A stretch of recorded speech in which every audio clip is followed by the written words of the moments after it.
Hello నమస్తే దోస్తులు, welcome back to my channel stories by Viren.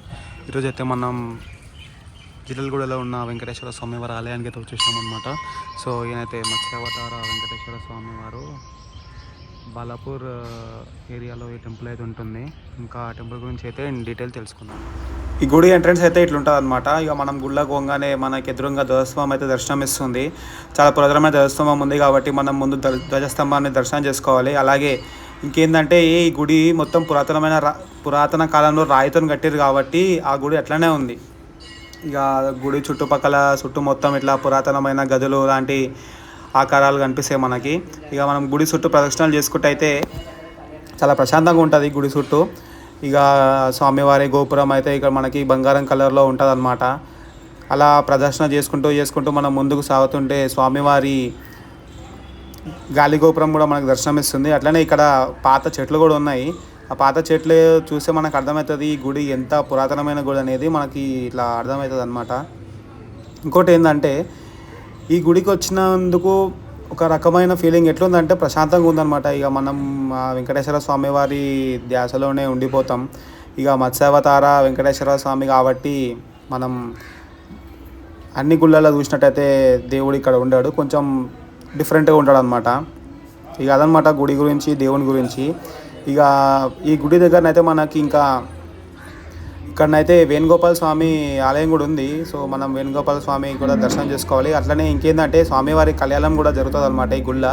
ఎవరు కళ్యాణం చేపిస్తున్నట్టు ఇక మొత్తం అయ్యగారులు అయితే కళ్యాణం కోసం ఏర్పాట్లు అయితే కొనసాగిస్తారు. ఇంకా ఏంటంటే గుడి ముందల పాత బావి ఉంటుంది. ఇదైతే బావి అయితే ఇట్లా చూస్తే ఒక మనకి ఎక్కడైతే ఇలాంటి బావిలు కనిపించవు. ఇంకోటి ఏంటంటే కృష్ణుడు కూడా ఈ బావిలో ఇట్లా నాగసర్పం పైన నిల్చొని తాండవం చేసినట్టు ఉంటుంది. అట్లనే చుట్టుపక్కల మొత్తం దేవతామూర్తులు కూడా ఉంటాయి అన్నమాట. ఇక ఇట్లా ఉంటుంది అనమాట గుడి అయితే మనకి. మన జిల్లలగూడలో అయితే ఇట్లాంటి గుడి ఉందని చాలామందికి తెలియదు. ఇక మనం చూసుకున్నట్టయితే మీరు కూడా ఒకసారి మీ దోస్తులతో అయితే చాలా పురాతనమైన ఆలయం కాబట్టి ఆలయం ఫౌండర్స్ ఒకసారి అయితే ఇక్కడైతే లిస్ట్ అవుట్ అయి ఉన్నారు. సో మనమైతే చూసుకుందాం. మహారాజా చందూలాల్ బహదూర్, ఈయన ex prime minister of Hyderabad Deccan, ఆయన ఈ టెంపుల్ ఫౌండర్ అనమాట. తర్వాత మహారాజా నరేందర్ బహదూర్ అలియాస్ రాజా నారాయణ్ పర్షద్ బహదూర్ వాలి స్టేట్ పేష్కర్ ఆఫ్ డెక్కన్, స్టేట్ పేష్కారి ఆఫ్ డెక్కన్. తర్వాత Maharaja Shri Kishan Parshad Bahadur, ex prime minister of erstwhile state of Nizam. ఇంకొక ఫౌండర్ వచ్చేసి రాజా రతన్ గోపాల్ సైచర్, వైలీ స్టేట్ పేష్కారి, హానరబుల్ ఫస్ట్ క్లాస్ మెజిస్ట్రేట్.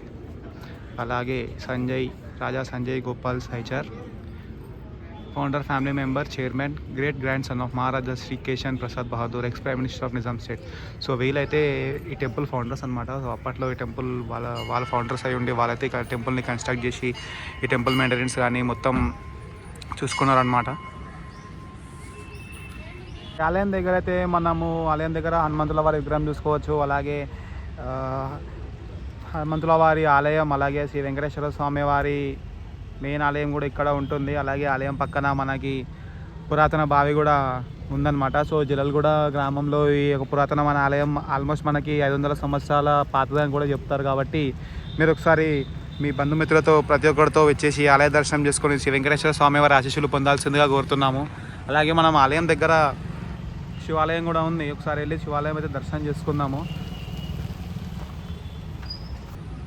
ఇదైతే శివాలయం ఉంది ఇక్కడ ఆలయం దగ్గర. అలాగే ఇక్కడ నాగమ్మ దేవాలయం కూడా ఉందన్నమాట ఈ ఆలయం దగ్గర. సో చాలామంది దేవుళ్ళు ఈ ఆలయంలో ఉన్నారు కాబట్టి మీరైతే వీకెండ్లో రావడానికి పర్ఫెక్ట్ ప్లేస్ అని చెప్తాను.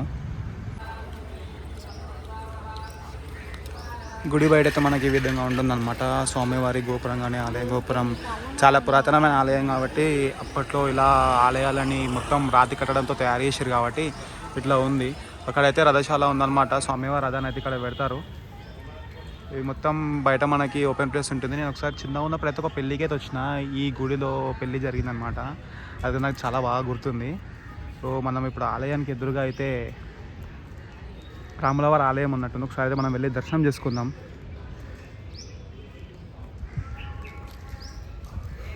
ఇక్కడ హనుమంతుల వారి ఆలయం అయితే ఉంది. ఆలయానికి వెంకటేశ్వర స్వామి వారి ఆలయం ఎదురుగానే హనుమంతుల వారి ఆలయం అన్నమాట. ఉందన్నమాట. సో మనమైతే ఒకసారి దర్శనం చేసుకుందాం.